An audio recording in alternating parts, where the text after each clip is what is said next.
Hi friends, అందరికీ నమస్కారం. Welcome back to our channel sweet Sahasra. ఈ రోజైతే ఒక మంచి విషయంతో మీ ముందుకు వచ్చాను. ఇంకా ఆలస్యం ఎందుకు, స్టార్ట్ చేసేద్దాం. ఈ మధ్య కాలంలో అందరి ఇళ్లల్లో భార్యాభర్తలకు గొడవలు జరుగుతున్నాయి. మీరు వినే ఉంటారు. మరి ఈ గొడవలు రాకుండా ఉండాలంటే ఇప్పుడు నేను చెప్పే ఈ 5 చిట్కాలు పాటించండి. మీ మధ్య ఏ గొడవలు కూడా రావండి. మరి ఆలస్యం ఎందుకు, స్టార్ట్ చేసేద్దాం.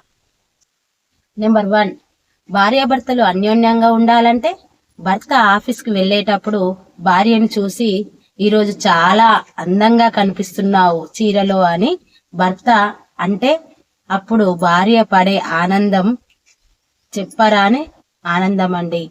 ఇలా అని చూడండి, అప్పుడు మీ భార్యకి మీ మీద ప్రేమ ఎంత పెరిగిపోతుందో. నెంబర్ 2, మీరు ఆఫీస్ నుండి వచ్చాక అన్నం తిన్నావా అని మీ భార్యను ఒకసారి అడగండి. అలాగే ఇద్దరు కలిసి భోంచేయండి. భోంచేస్తూ మీ ఆఫీస్లోని ముచ్చట్లన్నీ మీ భార్యకు షేర్ చేసుకోండి. అలా చేస్తే మీ భార్య ఎంత సంతోషపడుతుందో. ఇక గొడవలు ఎందుకు జరుగుతాయండి?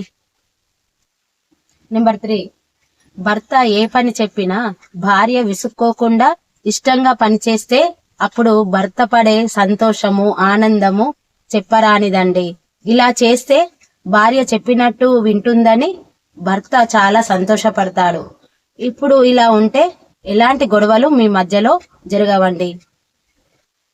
నెంబర్ 4, ఇంటికొచ్చిన బంధువుల్ని అత్తగారి చుట్టాలని తల్లిగారి చుట్టాలని తక్కువ చేయడం ఎక్కువ చేయడం అలా చూడకుండా భార్య అందరినీ సమానంగా చూస్తే అప్పుడు భర్తకు ఎటువంటి కోపం రాకుండా గొడవలు జరగకుండా ఉంటాయి.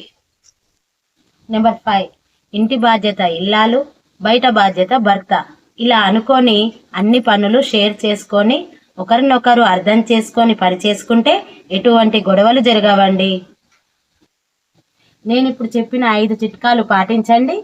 భార్యాభర్తల మధ్య ఏ గొడవలు రాకుండా అన్యోన్యంగా ఉండండి.